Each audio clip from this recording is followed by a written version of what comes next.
Akkam jirtu barattoota. Kun herreega kutaa torbaffaa boqonnaa sadiidha. Kan waliin ilaallu har'a waa'ee reeshooti. Hiikoo reeshoo akkasumas immoo gaaffilee gilgaala keessa jiranis immoo waliin kan hojjennu ta'a. Jalqaba hiikoo isaarraa haa kaanu. Reeshoo jechuun maal jechuudha kan jedhu jechuudha. Hiikoo isaarraa haa kaanu. Hamma wantoota akaakuu wal fakkaataa fi yuunitii tokko qaban lamaa fi lamaa ol wal madaalchisuun reeshoo jedhama jedha. Kanaaf boqonnaa kana keessatti kan jiranii maalidha? Wantoota lamaa fi isaa ol warra ta'an waliin madaalchisuudhaafidha.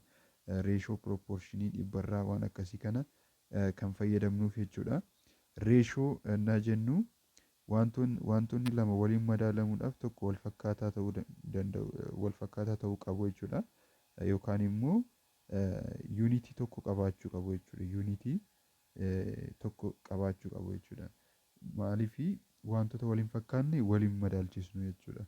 Fakkeenyaaf tokko kiiloogiraama yoo ta'e kaan immoo giraama yoo ta'e warri kunneen waliin madaalamuu hin danda'an. Jalqaba yuunitiin isaanii tokko ta'uu qaba. Yuunitii isaa gara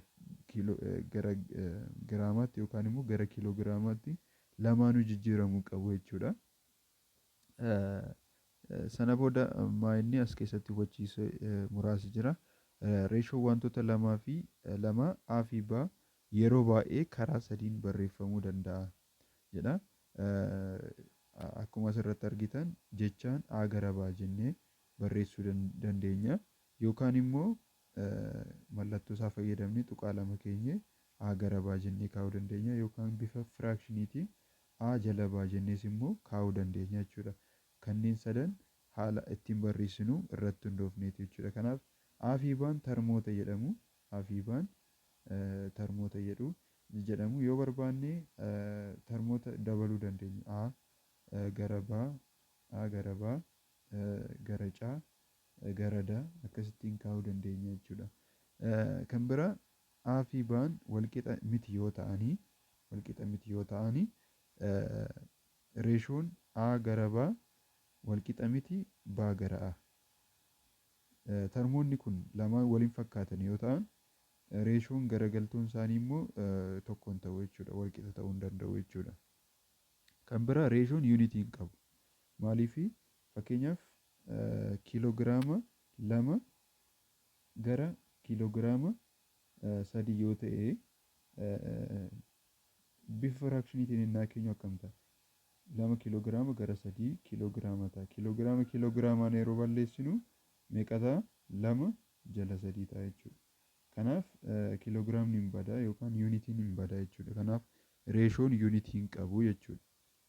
Kan biraa yeroo baay'ee reeshoon A gara B bifa salphaa ta'een barreeffama. Kanas kan jennu yoo termoonni lamaan hirmaata waliinii tokko malee hin qaban ta'edha. Kanaaf bifa reeshootiin innaa keenyu hawaagaan isaanii yookaan immoo hirmaataa walii guddichaan termoota kana meeqa ta'uu qaba? Tokko ta'uu qaba jechuudha. Akkuma beektan hawaagaa jechuun hirmaataa walii guddicha jechuudha.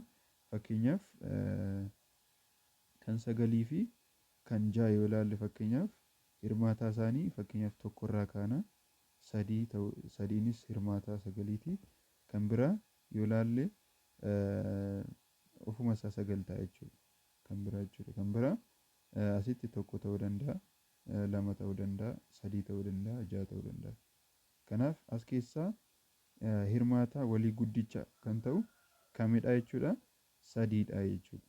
3 hirmaata walii guddichaa isaaniiti. Kanaaf amma fakkeenyaaf reeshoo 6 gara 9 yoo ta'e salphachuu qaba jechuudha.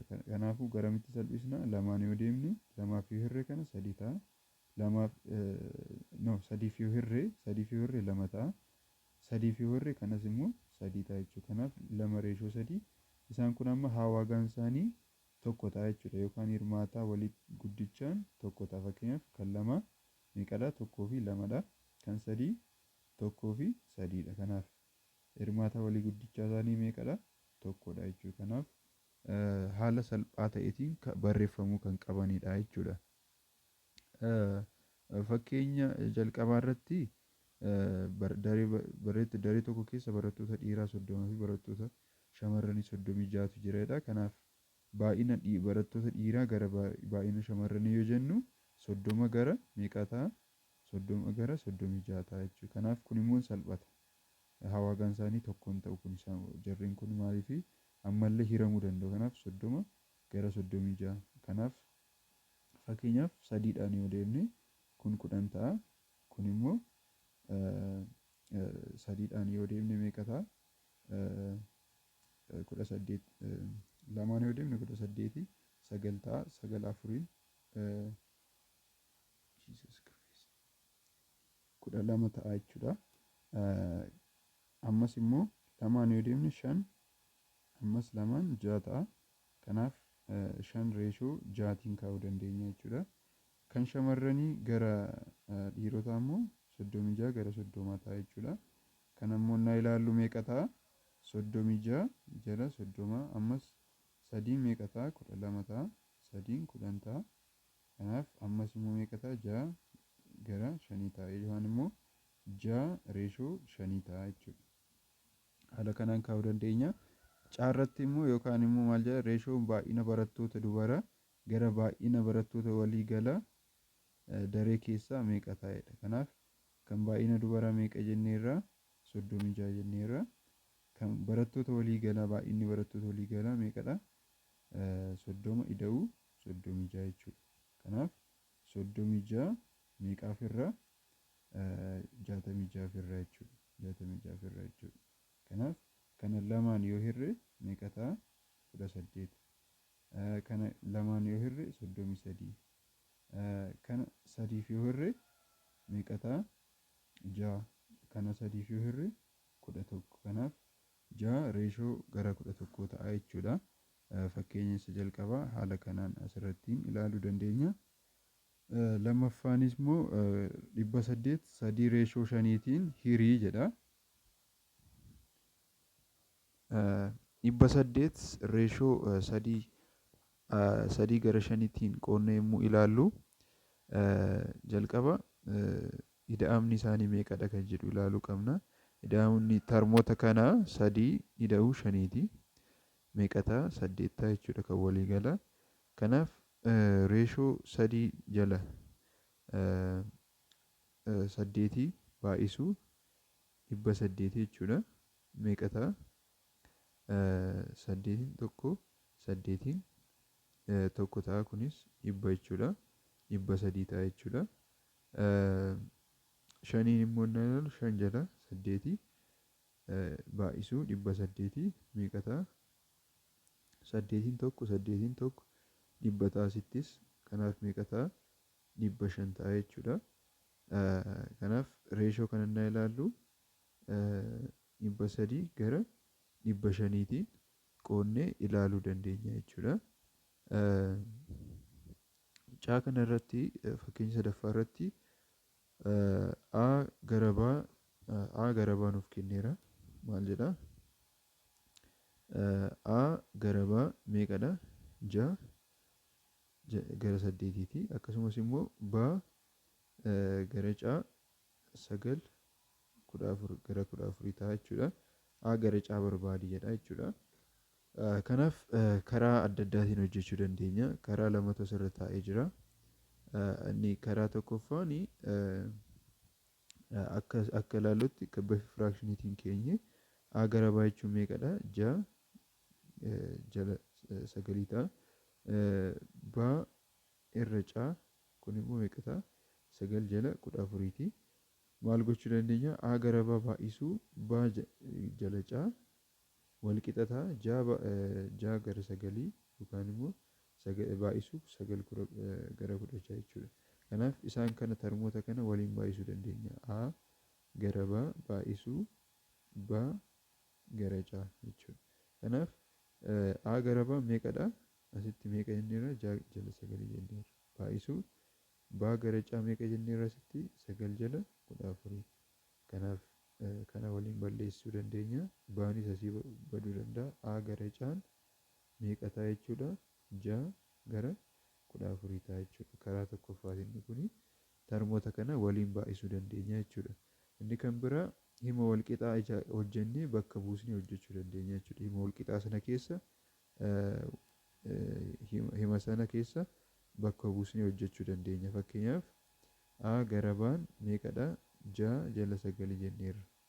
As keessatti hima walqixaa tokko uumuu yoo barbaanne 9A yookaan immoo salphisuu dandeenya. Sitti gara biraatti osoo hin deemin salphisnee itti fufuu dandeenya. Fakkeenyaaf 3dhaan meeqa ta'a? 3 2 ta'a. 3 meeqa ta'a? 3 ta'a. Kanaaf 3A walqixa 2 ba'a. Kanaaf hima walqixa Aan meeqa ta'a? Asirraa amma nuti kan barbaadaa jedhamne A gara Caadha. Bakka baa barbaanna jechuudha. Asitti bakka baa barbaanna. Baan meeqadha jechuudha?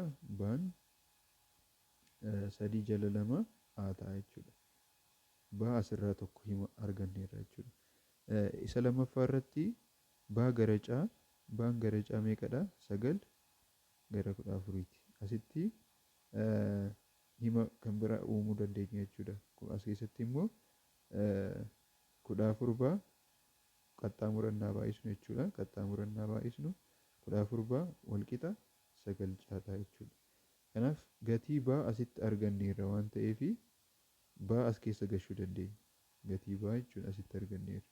Kanaaf 14 asitti baan meeqa jenneerra? 3 jala 2 A ta'a jenneerra. Kun meeqadha? 9 Caa. Kanaaf kana waliin baay'isuu dandeenya jechuudha. Yookaan immoo 14 baay'isuu 3 A jala 2 walqixa 9 Caa. Salphisuu yoo barbaanne amma lamaanuu 3dhaaf hiruu dandeenya. 3 asittis 3dhaan hiruu dandeenya. 3dhaan hiruu dandeenya. Kun 3dhaan bada. 3 tokko 3 ta'a. Sana booda maal gochuu dandeenya? 14 jala 2 A walqixa meeqa ta'a jenna? 3 Caa. Kanaaf nuti maal barbaanne? A gara Caa barbaanne. A gara Caa innaa barbaannu lamaanuu Caadhaaf haa hirru. Caadhaaf haa hirru. Lamaanuu Caaf innaa hirru asiin hin badaa. Kanaaf A gara Caa amma immoo qaxxaamura haa baay'isnu. Qaxxaamura haa baay'isnu. Qaxxaamura innaa baay'isnu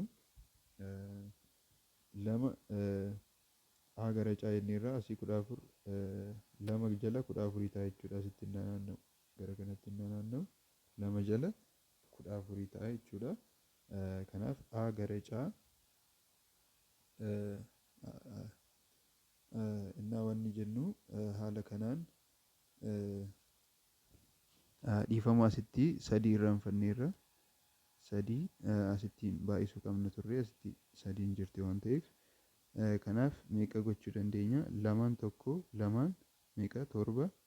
Kanaafuu meeqa ta'a? 3 jala 7 ta'a jechuudha. Kanaaf A gara Caan 3 jala 7 ta'a jechuudha. Isa gubbaa jiru wajjin akka wal isiniin jalaan dhoofneef iddoo kanatti osoo hin salphisiin keenye lamaan meeqa ta'a? 3 ta'a. Lamaan 7 ta'a jechuudha. Kanaaf gatiin gubbaatti argannes jalatti argannes walqixa ta'a jechuudha. Lamaanuu walqixadha jechuudha. Karaa lamaanuu fayyadamnee hojjechuu dandeenya. Fakkeenyi inni biraa asirra jiru haala wal fakkaataadhaan hojjechuu dandeenya. Gara Gilgaalaatti haa darbinu. Gara Gilgaalaatti haa darbinu. Gaaffilee Gilgaalaa keessaa kanneen armaan gadiitiif reeshoo lakkoofsa jalqabarraa gara lakkoofsa lammaffaa bifa salphaa ta'een barreessedha. Kanaaf A irratti 96 jala 160 jedha. Innaa salphisnu meeqa ta'a? Fakkeenyaaf lamaan haa salphisnu. Lamaan meeqa ta'a? 48 jala 80 ta'a. Ammas lamaan innaa salphisnu meeqa ta'a? 24 jala 40 ta'a. Ammas lamaan innaa salphisnu 12 achiin 20 ta'a. Ammas lamaan innaa salphisnu 6 jala 10 ta'a.